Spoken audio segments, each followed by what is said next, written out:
Yeah. You gotta work. You gotta work, grind, shine, it's mine. Gotta show everybody it's my time. Getting here, you gotta work, grind, shine. Never mind who talking down, cause they lying. Don't talk, you gotta work. Welcome to Let's Talk with Carl Lee, where sports, culture, and community intersect. Join Carl and frequent co-host Hollis Lewis as they dive into engaging conversations with guests from all walks of life. Let's Talk is proudly presented by attorney Frank Walker. Real talk, real experience, real results. FrankWalkerLaw.com. Let the conversation begin on Let's Talk. All right, ladies and gentlemen, we appreciate you listening in. One of the interesting things that I've seen this week, there's a lot of talk about Deion Sanders, and so and it has to do with media. So I have my guest today is Taylor Kennedy, sports writer, reporter for Charleston Gazette-Mail and HD Media Properties, and is a West Virginia high school sports enthusiast.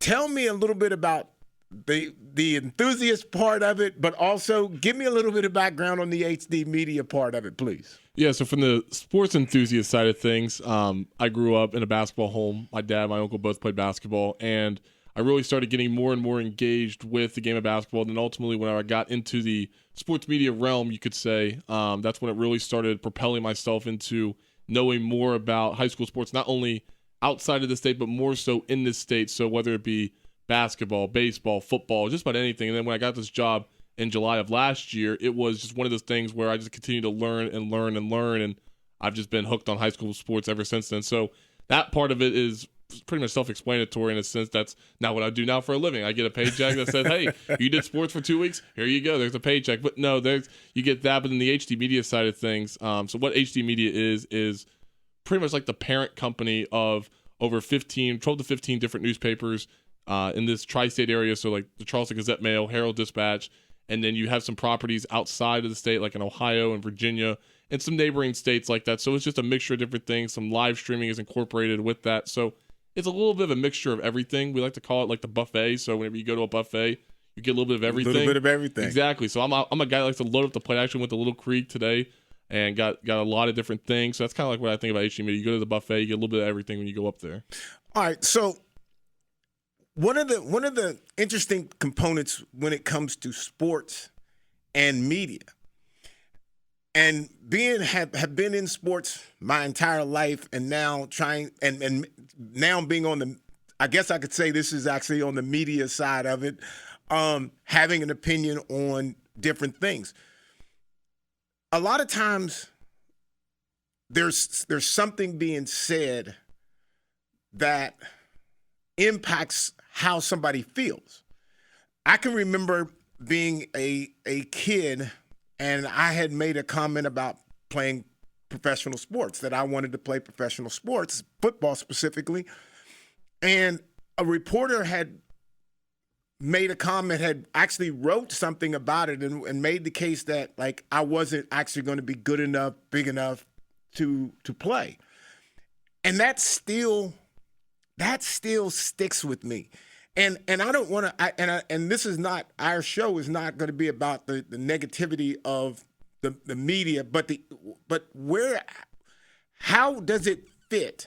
And because to me, sometimes there's a place where I think there should be something positive said, and we get the negative side. And so tell me a little bit about, is there such a thing as the big guy who gets up into the media and he feels like he can write whatever he wants and say whatever he wants? How do you feel about that, and how do you see that? So that's a great question. I think you take it from a lot of different angles. Me personally, my main responsibility and my main goal each time I go and report on something is to tell a story. Right. And when I go tell a story, I try and get factual information from both sides of that story instead of just going down the middle and choosing one side. I've been there. I've done that. I've seen those consequences. It wasn't the prettiest thing in the world, but you live and you learn. And I think with the media, you got to be really, really careful in regards to not really who you're talking to, but really listening to what they're saying. Because I think when you listen to what somebody's saying, you're getting what you want, but then you're actually getting a little bit more. Going back to the buffet reference I just made, whenever you go up there, you're anticipating that you're going to get X, Y, and Z, but at the same time, you could be getting A, B, and C at the same time. You just don't know when you go up there, but whenever you get up there and you see it, hey, it's right there in front of you. That's why that's when, whenever I do interviews with people, especially whenever I was really big into podcasting, it was really big just to really listen to what people are saying and then dissect it from there, if that makes sense. And I think there are points where there are people in this industry feel they may have the upper edge on people. I don't necessarily think it happens a whole lot in this area, but I think from a national perspective, there are certain people that like to turn it in a way that can get clicks, and I think that's becoming a new norm for a lot of different people because the cell phone is a really big aspect of this. My dad actually brought up a really good point, and I've had bosses that have said this to me before. When people are out in public and they have their phone on them and something's happening near them, the first thing that they do, Yep. it's like a spur of the moment thing. Yeah. I want to video this. In that moment, they kind of feel like that they're a journalist in a way that they are capturing a moment, they're reporting on something, and then when that gets picked up, then all of a sudden they're incorporated with it, and that's their product. So in a way, things can get twisted around. There can be different opinions about everything. That's why you have polarizing opinions about a lot of different things, a lot of different topics as well. And I think when you get to that point, it's all about knowing your crowd and your audience. I think there's a lot of good professionals out there that knows their audience very, very well. But I think there are also some people that like to turn it just a little bit too far to the point where if there's just normal Joe Schmo out there and they see that, they're going to immediately click on it. And then all of a sudden it's something they may already know, or it's false reporting just because the person that reported it or posted it is just wanting to engage it and then get a dollar amount or whatever that may be in return in regards to building that content and building that platform more. So Deion Sanders is kind of in this kind of a situation. He didn't like an article that was written. He didn't like, and I guess now, he's either going to ban or not talk to this particular group of reporters or a reporter. Is that possible? Because you can't really keep that person out of the room. You may not answer a question that he has, but he's gonna hear all the other questions that are asked and his answers, and he can still report that. Is that something that's even possible today? Yes and no. I think on the yes side of things, if you're a coach, for example, and I'm talking to you as if we're having a normal conversation, and then I say something accidentally, or maybe it was for the wrong intention, and you might have taken it that way, you have every right to tell me, no comment, don't want to talk about it. You have that right. But in regard on the no side of things, no, you're not technically, I shouldn't say technically, you're not allowed to in a sense, because then there's also an alternative for a reporter like me to say, hey, I got this form. I forget the exact term that it is, but there's a freedom of speech law, I think, in the media that says that if you go fill this out, you have to comply with what's being done. I don't remember exactly what that term is, but there have been times before where when somebody needs a piece of information and the person that they're trying to work with doesn't give it to them, some people go and get that to get what they need to report the factual information instead of telling the audience what's actually not happening is actually happening, if that makes sense. Yeah, and what's interesting to me about that piece of it is because sports in itself is everybody has a perspective of it. What you see, I can judge Deion and say that he's a horrible coach. He's not doing anything. They need to let him go. And then somebody else could come back and say, oh, he's done a great job. He's done this and that, So those particular sides, when they hit the media, how do you how do you I'm so now if I'm Dion, I'm mad when you wrote the bad side. I'm on the good side of it. So he's good with me, and terrible with you. How do you deal with that? Because I know I can remember once saying like, okay, I'm not going to do this. I'm not going to talk to this guy. I'm not going to. But it never really lasts. I don't know. It just doesn't last. But tell me a little bit more about the concept of. I don't want to say that the media can ask you the questions that they think that you could be a little touchy.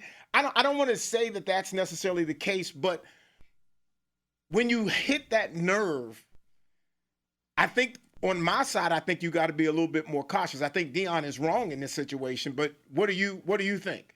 I think as a media person, you kind of just take the ball how it rolls, if that makes sense. I mean, if that were to happen, then as a member of the media, you just continue to do what you do. You continue to report on the facts, not so much the opinion in this kind of scenario.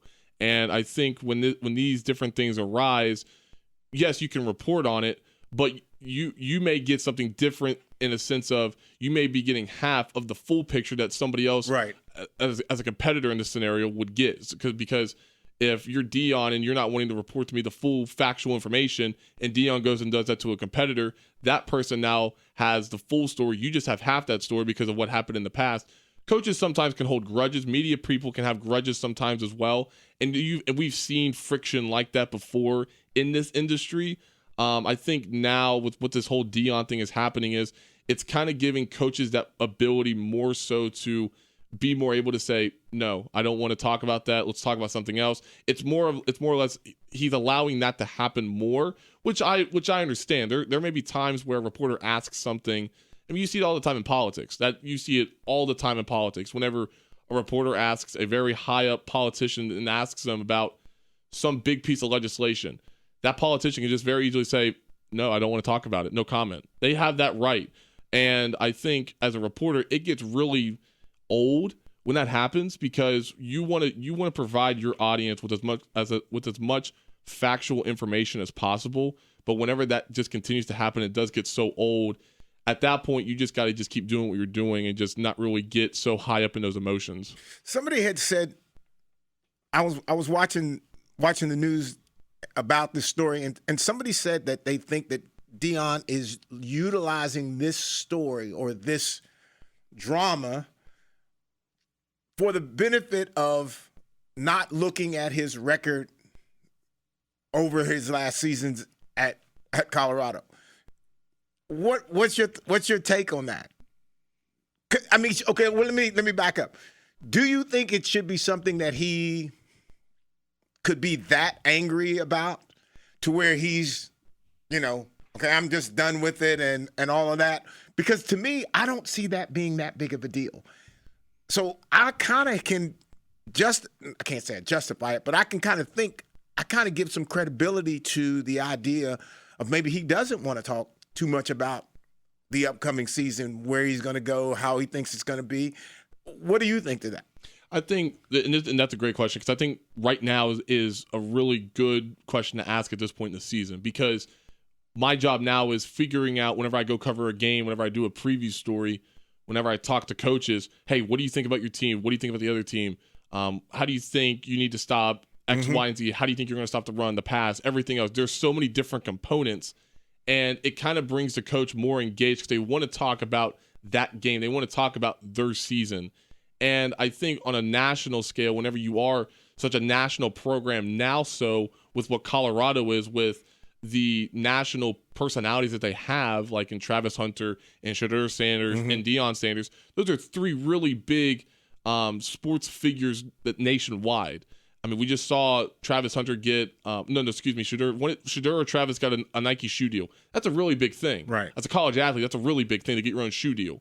And so when you continue to talk about the same thing as a coach, it doesn't really get old, but you're just like, okay, can we find something else to talk about? If I ask you 15 times, what do you think about this year's team, in 15 different press conferences from the beginning of spring training, spring camp, all the way to where we are today, a week before the season starts, yeah, you're gonna probably give me the same answer 15 times, and you're gonna get really tired of it all 15 times. It maybe except the first time, but I just think that whenever you continue to ask a question, that's why I think the creativity of questions are starting to fade away in a sense, because you're kind of just looping back around each and every year, if that makes sense. But what could be the new questions? I mean, because to me, if you go, I mean, the questions are the questions every year to me. And I think if you try to go somewhere else, the only place I could see you really trying to go is maybe more personal. Okay, so now you're going to talk specifically about one player. I don't know if a coach is comfortable with that unless, I'm talking about my quarterback, but what am I going to do? I'm going to throw in, well, my line it's important that the line can protect them. If I'm talking about my running back, I still got to talk about the line. If I'm talking about the receivers, quarterbacks in there. So there's not a really lot. Those are all the questions that you really have. I think if I were, I think I'll take it from this angle. So I think if I were a Colorado reporter talking with Deion, my first question is, what are you going to do differently from what you did last season heading into this season to try and prevent what happened last year and having below 5 wins? I mean, what did they finish? 4-9, 4-8 last season? Yes. And so how do you go about making those improvements from where you were a season ago to now with new guys and mixing them in with the returners? How do you go about doing that? And I think that the creativity of that can go along as time goes on, because I think new things arise from the end of a season and heading into a new season. But I think that's the argument, is that that's what he doesn't want to have, that conversation with the media. Then that hurts the person that's reporting it, because you're trying to give your audience something to chew on whenever you're trying to make a sandwich. You're trying to give them a sandwich to chew on. But whenever your coach or whomever that is doesn't give you the meat to make the sandwich, you're pretty much just chewing on air at that point. So it's difficult whenever you're not getting what you're wanting. And as a media person, it gets, again, I'll just use a term, it gets old. And you just gotta figure out ways of finding loopholes and getting what you want, instead of while making him still be at ease with you and not really ruining or creating friction with that coach. Do you think that there's athletes and or media individuals, and I'll use Stephen A., not saying that this is who he is or what he is, but he's a guy that's a hate love kind of guy. You either hate him or you love him. And so there's that coach that's a big name coach that you either hate him or love him, because he's coaching the right team and the team is good or bad. Who wins that battle between the Deion and the top, and Steve, let's just say Stephen A. Smith, who wins that battle? At the end of the day, can Deion win that? And what I mean by, because as the media person, you have the pen. You're going to say everything that you can say, whether they will or not. I'm just curious about who has the power, because I think this looks like a power grab. I just don't think that, I just think Deion, I don't know if he's trying to mask the season, but I think it's a power grab for him to show, because, hey, I'm Deion, and this is my team, and no one is going to do any of these kind of things or talk about me, talk about my team. I'm not going to let that happen. Boom. So don't even come to practice. You know what I'm saying? Does that make sense? Who really has this power? And can Deion win, or is he going to is ultimately he could end up be written about 1,000 times for no reason, because I can get back at you. You might even play a decent game, but I'm not going to give you that. I'm not going to give you that in my article. Mm-hmm. I think, to answer your original question, I think it's a lose-lose scenario, because in Deion's case, you're losing in the standpoint of you're not getting the right publicity towards your team. Instead of the media talking about the team, what they have returning, the expectations for the team, now they're talking about Deion and Deion not being able to cooperate with whomever it may be.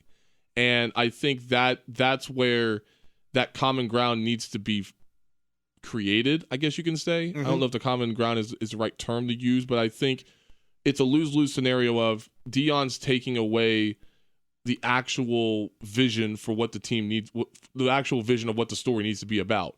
And that is, it's a new season. It's year 2 under Dion instead of Dion's friction with the media. And then on the media side of things, it's still a loss on the media side of things because you're wanting to learn about the team. You're wanting to learn about how different Shedeur is. You're wanting to learn how different Travis Hunter is. You're wanting to learn about the transfers they got in, the freshmen that they got in, and everything else.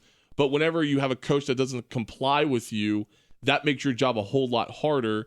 But I also think in regards to the professional realm, I mean, look at the guys like Adrian Wojnarowski, Adam Schefter, guys like that. Mm-hmm. They go through agents, not coaches. And that's where they get a lot of their scoop from. I think you'll see that a lot more. You'll see that happening a lot more in college, maybe, just because with this whole name, image, and likeness realm, and athletes getting agents now, I think the national media will start going through them. And I think that could also hurt the sports information director side of things as well in each university. Because now if you are a company and you want to learn or you want to sponsor or advertise or whatever it may be with a player, you're going to go through that agent. You can go through the go through the athletic department, but your job's going to be a whole lot easier if you go through that agent. And then who knows, that business may ask Shedeur Sanders, for example, you know, what's wrong? You good? Everything okay? And if he says, well, my arm, I got a bad elbow, there's a scoop right there, and he can go sell, and that person that's in that business can go sell that and be like, hey, I got some scoop for you. Do you want it? And then now that just starts going down a rabbit hole that I think keeps a lot of people on their toes most of the time. Is a guy like Dion, is he too big for Colorado? Notably, just his name and all of that. Is he just too big to succeed and or fail? Good. That's a good question. I think it's still early to tell. I mean, well, let's flip the question. I mean, you know, ask a similar question whenever you came back and you coached at State. I mean, did it kind of feel that way in a sense? Because you were a guy that played at Marshall, then you went and played in the NFL where you were a Pro Bowler, very similar to what Dion was. You go coach at West Virginia State. I mean, do you kind of see yourself in that scenario? And I never really looked at it as looking back at it myself. But yeah, so I think I don't know if I put any pressure on myself based off of my quote success, because I hadn't really coached before. So I looked at it as, you know, who will I be as a coach? And I tried to be the coaches that I had played under, and I tried to take that approach. And I think right there is probably what Dion's trying to do. He's probably taken what he's learned from his previous coaches, whether it be in college or in the professional in the professional landscape, and he's trying to mold himself into being a head coach. It's still early, right? And he's still in this new profession of collegiate coaching, and head coaching, I should say, that he's never been in before. So now he's trying to figure out where he fits in, how he can kind of separate himself from other guys in the profession right now, and even previous guys before, if that makes sense. It does. And it's what's interesting to me, like, I know the coaches that I played for that I would emulate, with the exception of Coach Bob Pruitt, who was a fun, kind of enjoyable kind of coach. Most of the coaches that I played under as head coaches, D coordinators, were demanding, to say the least, right? And so I didn't know, I played 4 years for Sonny Randall, and 5 minutes before the meeting and you walk in and you're the last person to walk in, you're late, regardless of what time it is. So I was so used to that. So I brought that to the table, and I'm curious, because I'm not sure that Dion, when he looks at the coaches and how they coached him, my question to that is, I have to assume I don't see a head coach or D coordinator or DB coach yelling and screaming at him for getting beat for a touchdown or missing a tackle. I don't see that. So which then in turn makes me think of him as, as a coach. And I've heard some of his speeches. I've heard some of the things that he'll say out on the field, which are, hard-nosed kind of things. But on the other side of that, I wonder if he's still has a different temperament of how to be. Like, I think he's a little softer potentially on players than maybe old school coaching. Would you? Because I think he's a little bit more of a newer school with some discipline. Because I know there's things about tying their shoes and all that kind of stuff, wearing the proper stuff. All of that is kind of old school stuff. But I don't know if he's completely in that space. I've heard this multiple times from a variety of different coaches, whether it be older coaches or older people in general. I think the old-fashioned way of coaching is dying away, and I think that it's in regards to these older coaches are starting to fade away. I mean, look at the college landscape. Nick Saban, right, one of a top 5, maybe top 3 head football coach in college football of all time, retired. Yeah. And then you look at college basketball. I mean, look in the last decade of who we've lost in college basketball. 2 names immediately pop up: Coach K and Roy Williams. Those are 2 guys right there that have been on the record before saying that the future of college athletics was kind of a player in them retiring. So I think things change. Things are meant to change, I believe. And I think the old-fashioned way of coaching is dying away. And you're even seeing that now in West Virginia. I mean, you're starting to see guys coaching, just a couple of years and then leaving. I did a story a few weeks ago. I don't remember the exact number, but it's like over 50-60% of coaches that are coaching this year at that school. That school had like a couple of coaches before that, and that lasted a year or two.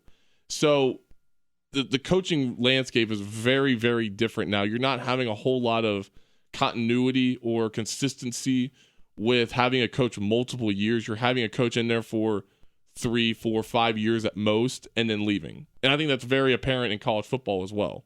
Well, and let's talk high school football and talk here. And when you start talking about the landscape and the short amount of time that they're there,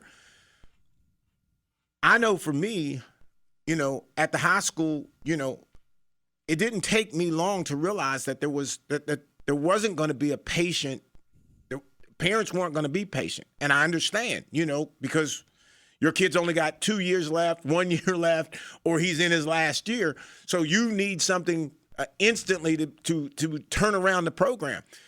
Well, the problem with that is that never really happens, and so it's going to take some time. But it was when people started saying, I needed to go, they needed to do, I was like, or they were going to take their kids somewhere. I was like, well, no, don't do that. It's easier for me to leave than it would be to have your kids leave. Stay here at the high school. My loyalty still was at the high school. I didn't want them to leave the high school. But again, I know for a fact that my style of coaching is done. I mean, it's not even remotely close. Running kids to make sure they're in shape.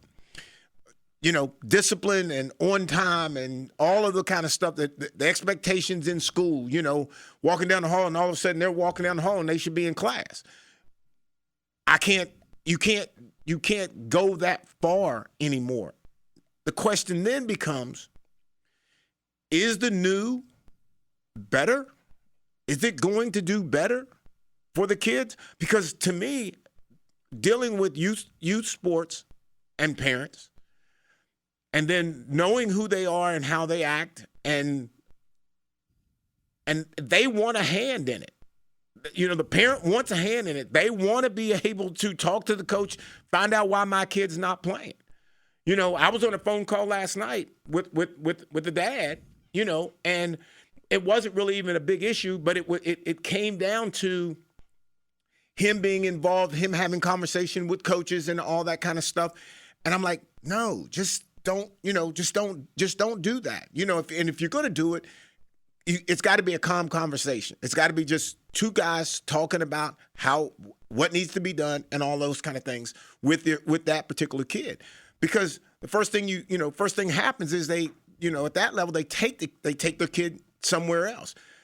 But that's not that particular parent, but there are parents that are like that will consistently do that from youth football to middle school football, and they will attempt to do that in high school. And they got no chance at college. But by that time, that kid may not even have an opportunity to make it to college because he's kind of been babied the whole way through. And I'm worried about the star athlete that is good. How does he respect the coach? How does he respect the coach? I think if you respect the coach, if you are forced to respect the coach, I think it forces you into respecting the media. Because I think that becomes part of your role. I know that was something that Sonny Randall would talk about. Part of your role is the media, is talking to the media and how you talk to them and what you say to them. Bud Grant was the same way. You couldn't just go out and just say whatever you wanted to say to the media. You needed to be, smart and be very careful about what you say because it impacts everybody on that team. Am I wrong in that? So you hit a lot of different areas that I do agree with. I think this newer way or this more hip way of coaching, whether it be biddy ball, it be middle school, it be high school, it be college, is starting to attract this generation of the social media generation. And people are now trying to find ways of making their programs seem sexy enough or appealing enough to say, hey, if it's not working out at the school that you're at right now, there's always an alternative, and that is coming over here to our school where you may have a shot, you may not have a shot, but your name's going to be out there. And I think that's kind of where it's trying to attract, but there's also some bad in that as well, if that makes sense. I think there are times where coaches are in it for the wrong reason, I believe. I think there are times where coaches think it's just an additional paycheck and they just move on with it. Now, granted, West Virginia is a little bit different in that area because coaching is not a high-paying profession. And when you look at the coaches back in the day, I mean, you could probably be a testament to this, and you could probably talk about it as well. I mean, the coaches that were coaching back then were probably in the school more, whether it be an athletic director or a PE teacher, history teacher, whatever it may be. They were in the school. But now you're starting to see coaches a lot more so now being out of the school and then coming into the school after a long day of work and then coaching their sport. I mean, now granted, I had a coach like that my senior year of high school. My coach was in the medical industry, I believe as a physical trainer, and he was outside of the school. But where I believe we respected him so much already, we knew who he was. He just wasn't in it just to do it. He was in it to not only build the basketball program that he told the administration that he was going to put out on the court each game.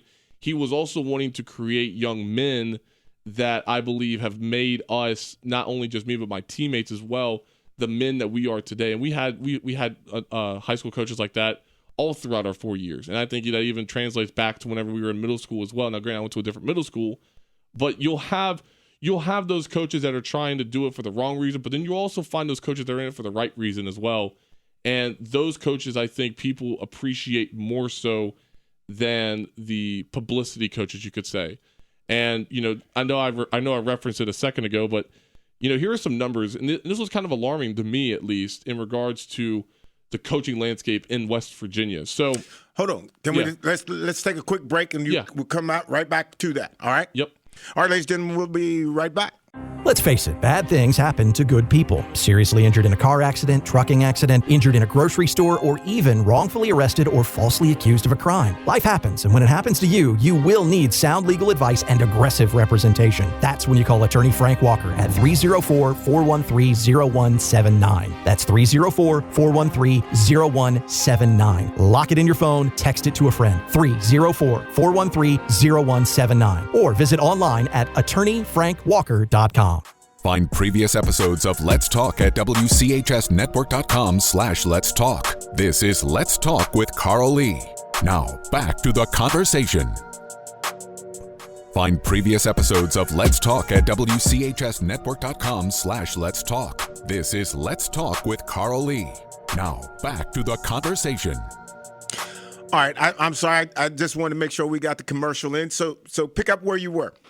Yeah, so I think the high school football coaching landscape has definitely changed, and you can definitely talk about that if you want, but this is just over the last year, okay? I'll give you 4 different points with 4 different facts. So of 21 programs that got new coaches, so 21 coaches have new head football coaches leading into week 1 of the season. 15 of those programs, so 71%, had the previous coach for 5 or fewer years, with 2 teams having a coach for 1 season. That was Madonna and Gilmer County.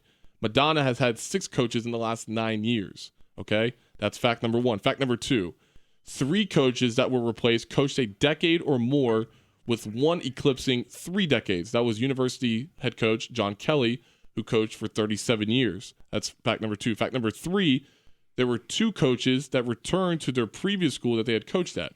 One being here in the Kanawha Valley, and John Carpenter at Capital, and then Brandon Atkins just a couple of counties away in Logan.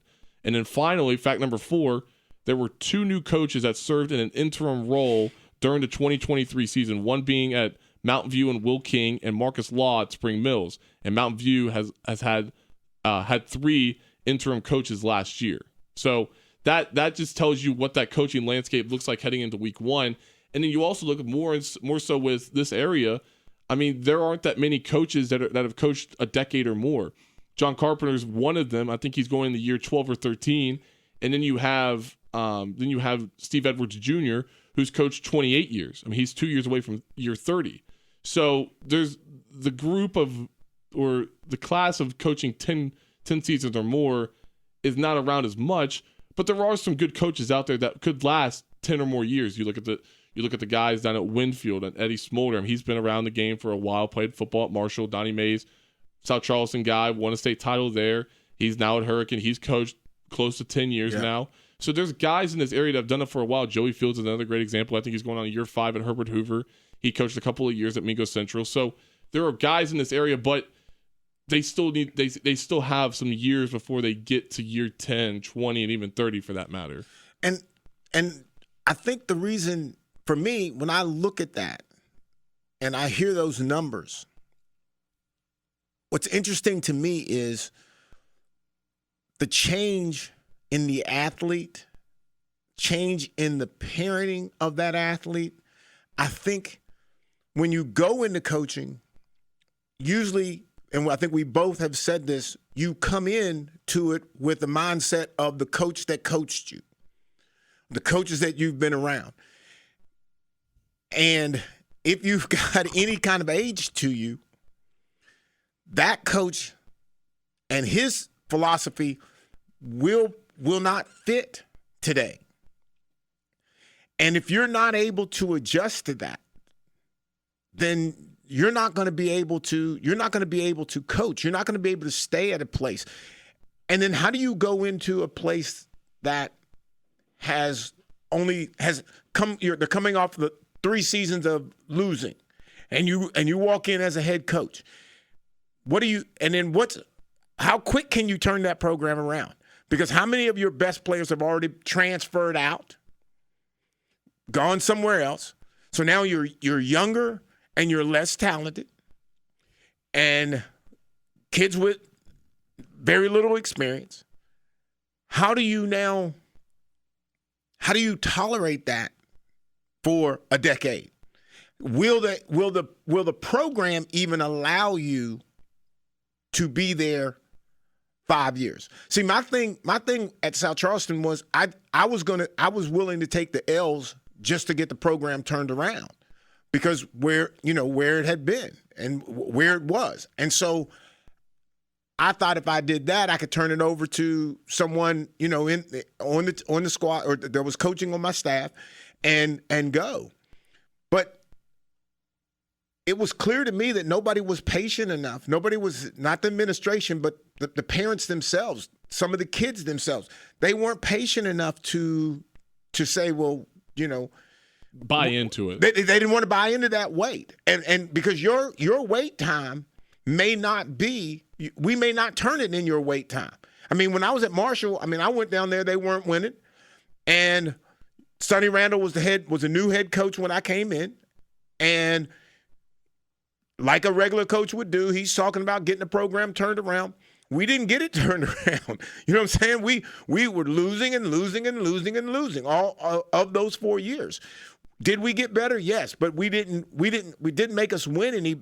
But I was set. Like I was locked in to Marshall. I was locked into him, Coach Pruitt, and the coaching staff. Like it was. And I don't think my dad would have let me even – I don't even think that could have been a possibility for my dad to say that I was going to think that I could go somewhere else and play. So I think, again, I'm agreeing with what you're saying. I think another side of it, you mentioned the parent side. Look at McPrice from Ravenswood. Very successful boys high school basketball coach in this state. He's won multiple state titles, well over 700 career wins. He won 700 games, I believe, 2-3 years ago, if I'm not mistaken. And in an interview a couple of years ago with Metro News – He said, I think the players would be fine if the parents left them alone. I think the players would buy in if they wanted to play, dig in, and do stuff. Some people think that since their kid, is not starting, first team All-State, or getting enough love that they will take them someplace else. They would say that he is better somewhere else or that it is the coach's fault. So that's a veteran guy who's seen a lot of different things in a very long time of coaching. So I think when a kid leaves, I think we need to be more aware of who's making that decision, if that makes sense. Is it the player or is it the parent that's making the decision? And I think that's a very key point because I don't know why you would leave not just the football program, but you may play baseball, you may play basketball, you may run track, you may do whatever, and all of your friends in the community in which you live in are all going to be right there. So you're leaving and you're driving back home in the same community that all your buddies are, everybody who you used to go to school with, that's where they're at. And you're that lone person that's out there. For me, it's a testament of loyalty. Am I wrong? No. Believe me, I feel like I'm an old school guy living in a 24-year-old's body. I'm being dead honest. I'll turn 25 next month, and I feel like I'm one of the older guys when I talk to people about this. Was that because you've been into sports and around sports, and you saw it in a certain way that you adapted to what it was, and now all of a sudden, as you are invested in it, you're seeing something totally different? Yes and no. I think I'll say it like that. I think I'm agreeing with you in the standpoint of I think whenever you do get into an industry like a coach, you have to adapt. I think that's a really big thing. If you're not adapting, then you're being content, if that makes sense. Yeah. But I also think where I went to high school in such a passionate town like Winfield, and Winfield's had a ton of success. You look at the days of Pat McGinnis in basketball and Leon McCoy in football. Those are two icons right there in that community that have that really garnered the love of sports in that community. And playing in front of your community means a lot more than playing in an AAU circuit, in my opinion. I'll give you a great point. We made the state tournament in 2018. And I'm sounding like an old guy when I say this, but we made the state tournament in 2018. I make it sound like it's 20 years ago, but it was only 6 years ago. But we made the state tournament, and our first round matchup game was a 6-versus-3 game, 9:30 in the morning. Okay, you're thinking people are probably in class, people are probably sleeping in class, nobody's in school just because it's a state tournament, town shut down, everything. And we're in the locker room. I'm not kidding you, Carl. We're sitting in the locker room. You can just kind of just feel it. Like, whenever you're getting ready for a big game, you kind of get that itch. Yeah. You get those chills. And then when we ran out onto the court, first off, I had to make sure I got onto the court instead of tripping and busting my face open. But when you get onto that court and you're running through that tunnel in the what was then called the Charleston Civic Center, just an absolute uproar. Just an absolute uproar from not only the parents that were there, but from what I was told, there were 6 school buses that took students that day to the game. And there were pictures of it. It was a blackout, and the whole entire side that had Winfield was just covered in Winfield gear. And when you see that and you hear that, it's just something that just brings back such a nostalgic feeling to you whenever you look back on. Like right now, I'm getting chills just thinking about it. And then when you win those big games, it means more. I mean, I can remember when we would play Hurricane, and that game actually meant something. Right. And when we beat Hurricane in 2018 on their senior night, it just felt like the whole county shut down. I mean, there were people from Polka, Buffalo, Winfield, Hurricane. There were people outside of the area too. That I feel like the community aspect is losing a little bit of its evergreen feeling. I wrote a column about that last year. I think it's just losing a little bit of that evergreen feeling, but it's there still just because high school sports is so important to a state like West Virginia, just like how Marshall and WVU is. But I think high school sports is the backbone of the state in regards to it really what makes these communities so diverse and so unique, as well as because you can just feel the passion that these communities have with their high schools. Well, and even like, let's just use Marshall, the "We Are" slogan. Mm-hmm. I mean, that slogan in its own right, when people say it, like they mean it, mm-hmm. And they so they're so tied and connected to it, and I think we've lost that, and we're losing it quicker. I think at the youngest levels of no commitment, no loyalty, no, I don't care where I play as long as my kid is. He gets this, whatever mm-hmm. that is. That's not reality. Yeah. And it's not, and you're not, and you're taking one of the lessons that sports brings. Mm-hmm. Team, unity, you win together, you lose together. You lose all of that just for the sake of me. Mm-hmm. Because it's just me, my son. That's all I care about. I just want to make sure he gets the best situation that he can be. I have made the argument that winning, consistently winning, does not help you as much as losing. Because, what I mean by that, how you handle losing. If you can handle losing and still give your best, the first time that guy who's won 15 games in a row, he loses, he's done. Let's say you win all the way to the state championship, you go to state championship and lose.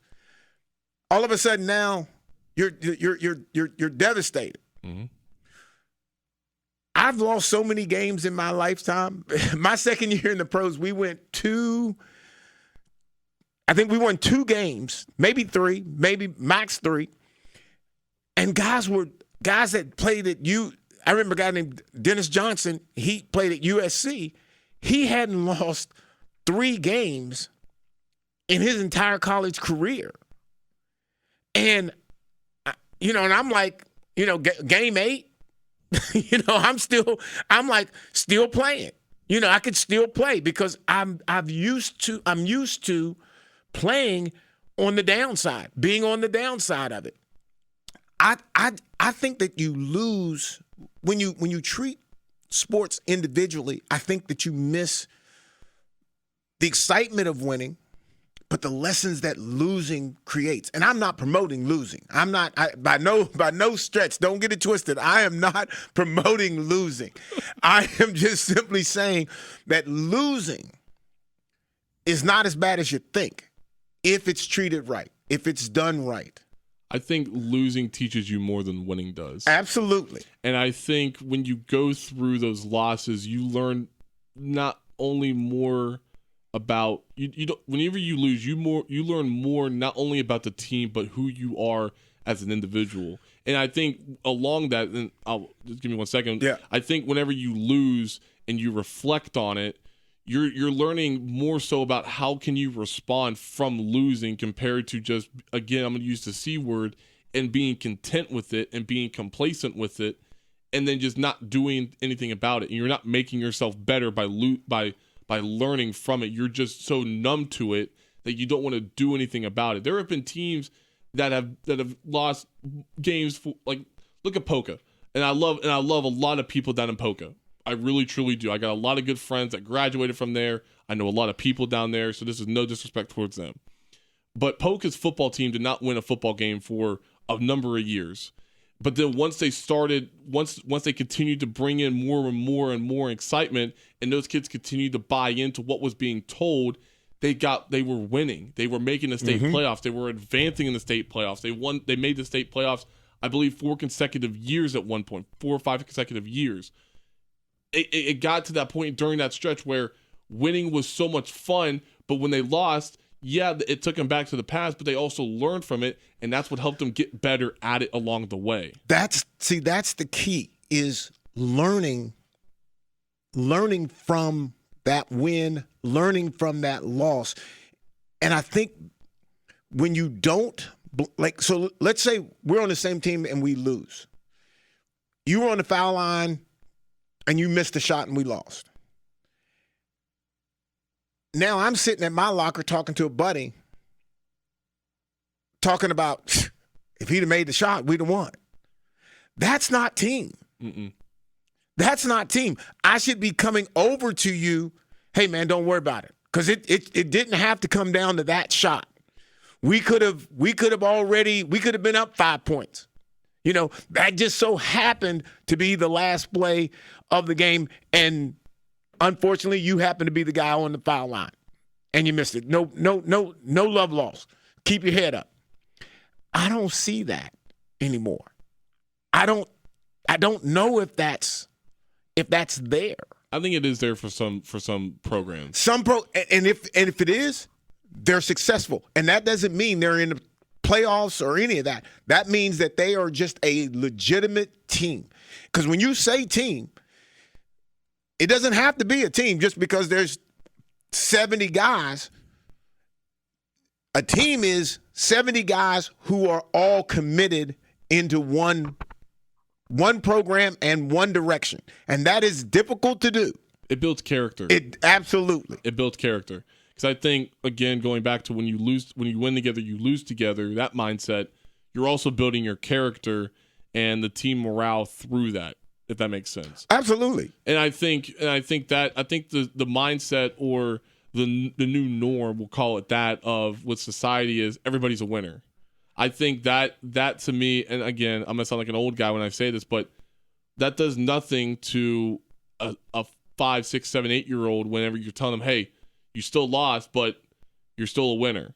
Like, right. There are certain scenarios where that's okay. I'm not saying that's not the case at all. Those are different scenarios, and people can explore that on their own. But when you're at a young age, as a parent, I'm not a parent, but when I was growing up and my dad was teaching me how to get past a loss and how to use a win as motivation and all these different things, he made certainly the conversations whenever you won were a lot easier than the ones you lost, obviously. Right. But those losing times made for better conversation, and that helped me whether it be growing up playing biddy ball, middle school basketball, or even high school for that matter. And those conversations weren't always the easiest, but I think it built something in me that allowed a fire or a competitive fire now. So at this age, where whenever you're in the business world, it's still a competition, but now so it's a little bit different compared to whenever you're playing sports growing up. What's interesting to me is, like, my dad, we talked about wins and losses after the morning after the game. We didn't do it the night of the game. We would do it the next morning at breakfast. And I've said this 1,000 times on the show. And similar to you, we're talking about the game. And not so much the wins and losses, but the goods and bads of mine. Mm-hmm. Because his whole thing, we shared the same dream of me playing, and it wasn't. He was part of my dream of wanting it. It wasn't him pushing me, but because we both wanted it, he kept the push. So the difference is, win or lose, we could have won the first playoff game. He's gonna tell me the plays that I missed. You know, the tackle that I missed, the hit that I should have made. You know, he's gonna give me all of that. And while I thought it got to a point to where it was the worst thing, I just hated to have to sit down and have this conversation because, man, I'm doing some good stuff, but I couldn't understand we weren't talking about any of those. I think that type of conversation is needed more for some of these kids to actually take time to talk to them and tell them as a parent what they're doing. Don't blame it on the coach. You know, judge your kid on what they're doing on the court, on the field, on the track, wherever that thing is. Judge them. And I'm not telling you to be harsh. I'm telling you to teach them, show them, let them know. If your kid's standing there at the fence looking out in the audience, you need to have that conversation. Tell them, no, that's not what you do. You need to be listening to the coach. But the moment that the coach does something, now we're protective of the child. And, you know, what do you want? You know what I'm saying? I mean, my question to that is like, I'm giving you an option of how maybe that you might want to impact your kid. And I keep trying to tell, in youth is difficult because parents will talk to their kids. They want to come out, talk to their kids. They'll come to the fence. The kid goes to the fence. And that's not doable. And I just don't know, like, how do we get away from this now? Because we're so far in that I don't even know if there's a way out of this now. I think that's a really good question. I mean, I think time will tell. I mean, that's a very cliche way of saying it, but I think you mentioned something a few minutes ago that I think is going to be very apparent 20, 30, 40 years from now. And that is, a player is just as good as whenever they were coached then compared to where they are now. Yeah. And whenever you do have a coach that is so, I don't want to say not really, whenever you have a coach that's so hard on you and continues to push you at such a high rate, that entail can make that player better long term than what they are in that moment, if that makes sense. Absolutely. And that to me was really apparent to me in high school. I mean, I'll give you a great example. You know, my first couple of years of basketball, I played my freshman and sophomore year. I took a lot of things for granted. I'll just put it to you like that. Yeah. I did. And I didn't play basketball my junior year because, you know, I was under this impression that I was going to get what I wanted without even having to work for it. And that's just a thing on myself that I took for granted. I took a lot of other things for granted. And when I don't know what happened to get that sense of realization of something needs to change if I want to play my senior year. Because I played church ball, I played rec league ball, but when I finally had that decision and I came to the realization that I want to play my senior year, I went to my dad about it, and obviously my dad, who played collegiate basketball as well, so he knows a thing or two about it. But whenever he told me that I'm going to have to do certain things to commit my body to getting back into shape and getting back into the basketball shape that's needed, then I took it to heart. And he told me, he's like, the first thing you have to do, you have to run a mile every single day. Every single day from now, when we're having this conversation, until you have tryouts in November, you got to run a mile every single day. That's what I did. I ran a mile every single day. And it got to the point where I ran a 6:30 mile, which was my best time I've ever ran a mile. Now, granted, you look at me now and you're like, you ran a 6:30 mile? That's crazy. But no, I think there are parents out there that put this idea in their kids' head that they are going to go play Division I basketball at a P4 level. There are parents out there that are going to tell their kids that, you know, you are going to be a number one overall pick in a professional league. Fact is, you're just not going to get there unless you have that competitive drive and you have that sense of realization that you are going to have to work your tail off to get where you want to be.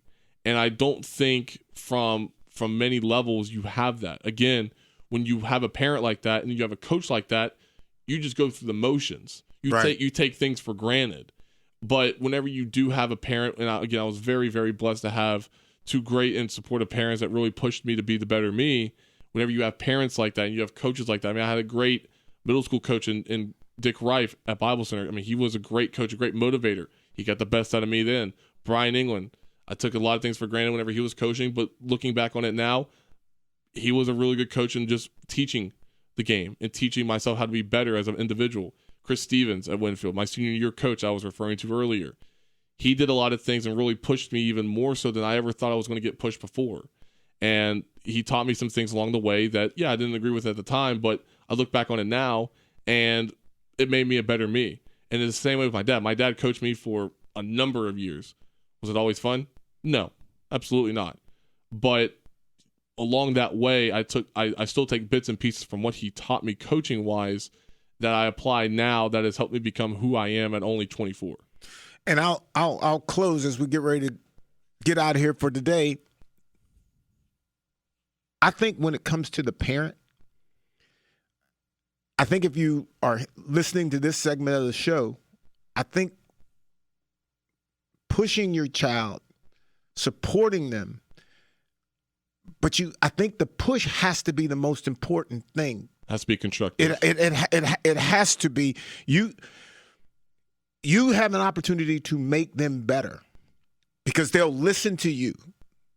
And if they listen to you, when they get to us as a coach, they'll be much easier to handle.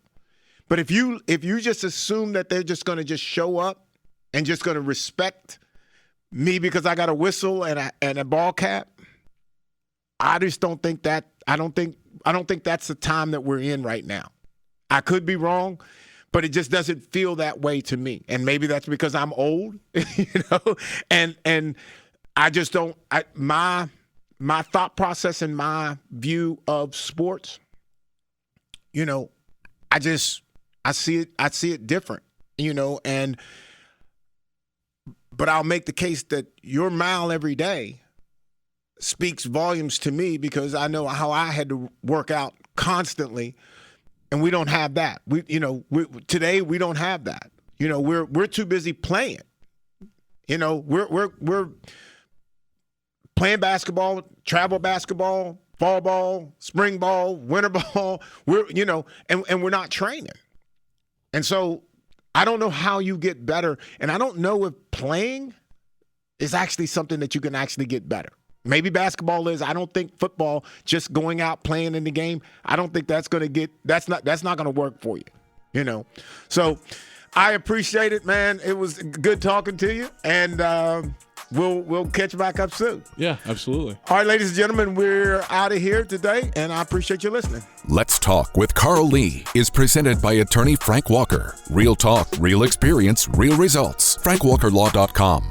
Comment on episodes, ask Carl and Hollis questions, or suggest topics at our Facebook page. Search for Let's Talk with Carl Lee, and remember to like the page to become part of the conversation. If you fall, dust it off and get back up on your feet. Anything could be a win, yup, even defeat. They say sugar bad for you, why is victory sweet? Couldn't play with big kids, I had to sit in the street and watch from a distance, but over time I grew. If I put in the work, in no time I'm due. Everything that I worked and prayed, I'm okay. If you ask me, how did I do it, I'm gon' say you gotta work, grind, shine, it's mine. Gotta show everybody it's my time. Getting here, you gotta work, grind, shine. Never mind who talking down, cause they lying. Don't talk, you gotta work. You gotta work. You gotta work. You gotta work. You gotta work. You gotta work.